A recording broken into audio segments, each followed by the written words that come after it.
6절에서 7절까지는 상황 묘사 두 번째 장면입니다.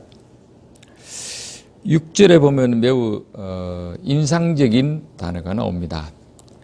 내가 탄식함으로 피곤하여 밤마다 눈물로 내 침상을 띄우며 내 요를 적시나이다.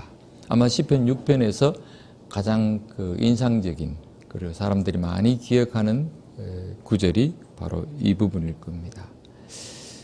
탄식함으로 그랬던 것은 신음함으로라는 뜻입니다. 신음함으로 피곤하다. 앓다 보면은 자기 신음 소리에 자기가 깨는 경우들이 있습니다. 차 타고 가다가 버스 창에 제 머리가 부딪히는 소리를 제가 들으면서도 내가 머리를 부딪히는구나 쿵쿵 그러면서 계속 잤는 적도 있었습니다. 신음 소리에 자기가 피곤하다. 자기 신음 소리에 자기가 자꾸 깨고 자기가 피곤하다 하는 그런 뜻입니다. 밤마다 눈물로 내 침상을 띄운다. 얼마나 눈물을 많이 흘렸으면 침대가 떠다니겠느냐. 그건 정말 엄청난 과장법이죠. 참 너무 웃음이 너무 과장이 심해서 웃음이 나올라 그러지만은, 그러니까 시인의 이 상황을 생각하면은 웃을 수 없는 그런 표현입니다. 내 요를 적신다 그런데 이거는 요가 아니고 이것도 침대입니다. 그러니까 이것도 병행법인데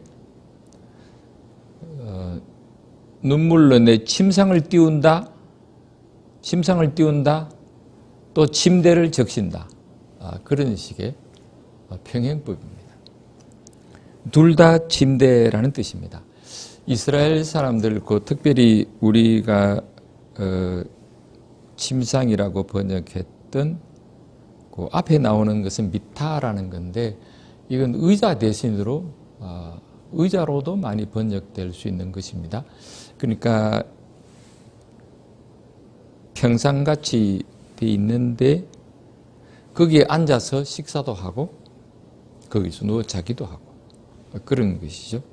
그러니까 침대 혹은 침상 둘 다 가능한데, 요라고 번역한 것도 역시 침대, 병상, 침상 그런 뜻으로 쓰인 단어입니다.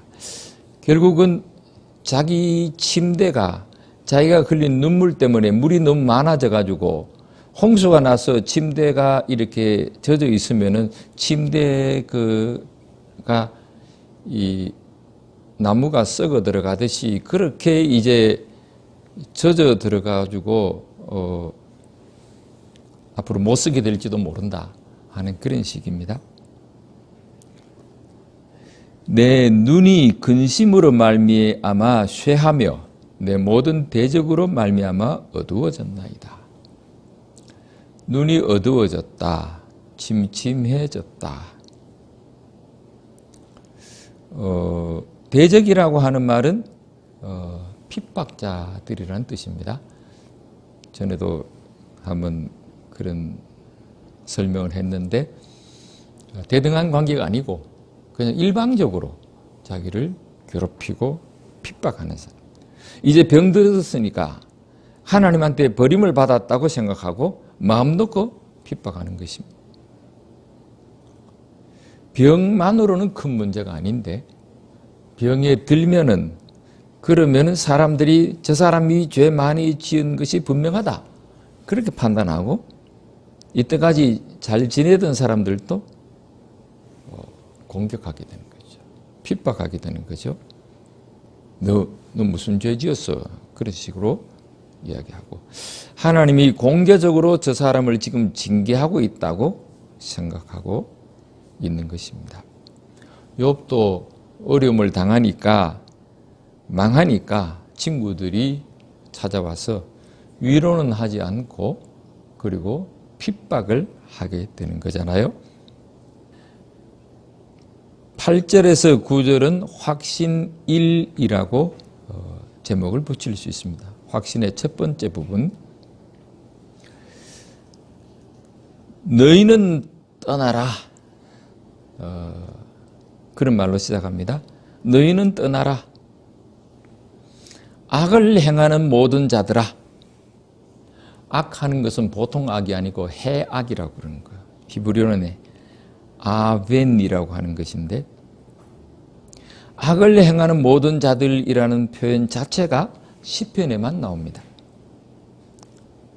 5편 5절에도 나오고 14편 4절에도 나오고 92편 7절에도 나오고 좀 더 몇 군데 더 나옵니다.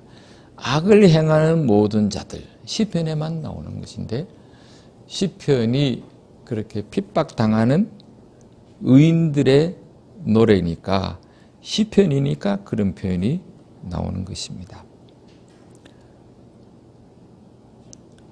왜냐하면 왜 너희들은 떠나야 되는가? 여호와께서 내 울음소리를 들으셨기 때문이다. 울음하는 것은 통곡이라는 말입니다. 모세가 죽었을 때 이스라엘이 통곡했다. 그럴 때 쓰인 단어입니다. 다윗의 맏아들 암논이 죽었다는 소식을 듣고 사람들이 모두 통곡했다. 그럴 때 쓰인 단어입니다. 그러니까 이 사람은 보통 운 것이 아니고 통곡을 한 것입니다. 통곡을 해서 눈물을 정말 빗물같이 홍수하듯이 그렇게 많이 흘렸다는 겁니다.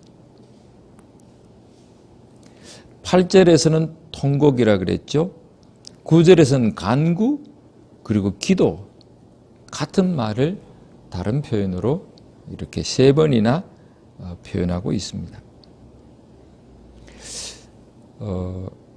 어떤 사람은 갑자기 이 시인이 이렇게 확신에 넘치는 것을 가지고 무슨 성전에 가서 재판을 받아가지고 이겼기 때문이다.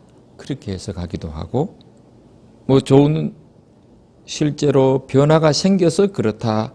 그렇게도 해석을 하는데, 저는 그렇게 보지 않고 객관적인 상황은 전혀 달라진 것이 없는데 자기가 통곡하고 간구하고 기도하는 가운데서 마음속에 확신이 생겼다는 겁니다.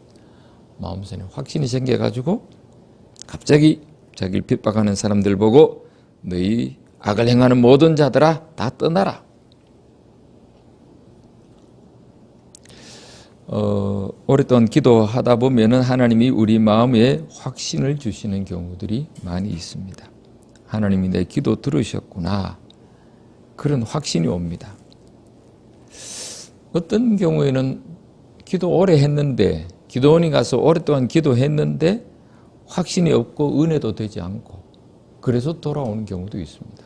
어떤 목사님이 간증하는 것을 들었는데 아무 음성도 확신도 없어가지고 돌아왔는데 부인과 아이들 마중 나온 것을 보고 다 들렸다.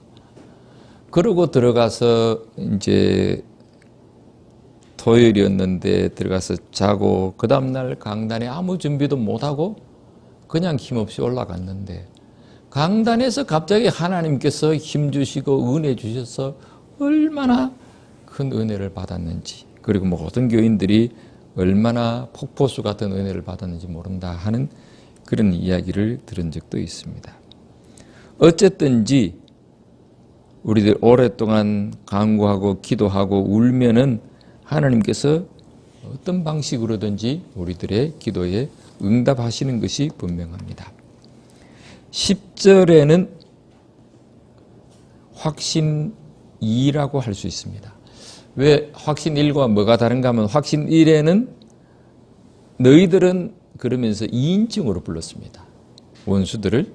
그런데 여기서는 3인칭으로 부르고 있습니다. 그게 좀 다른 점이죠. 내 모든 원수들이 부끄러움을 당하고 심히 떨미여. 그리 시편에는 시편의 기자들은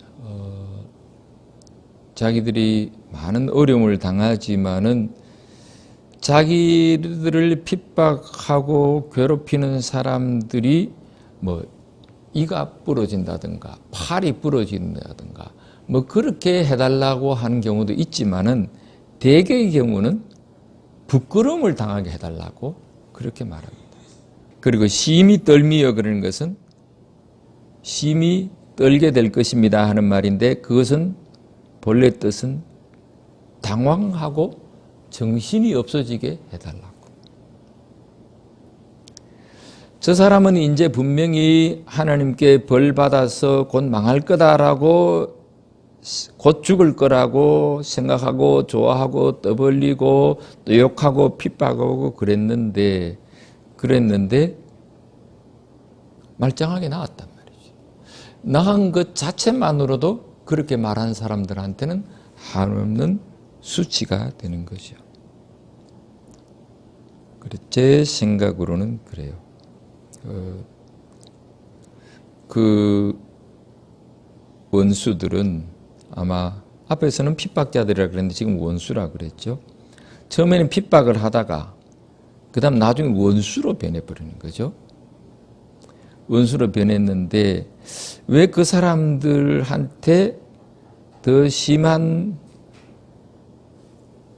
심판을 요구하지 않고 부끄러움만 당하게 해달라고 그랬느냐.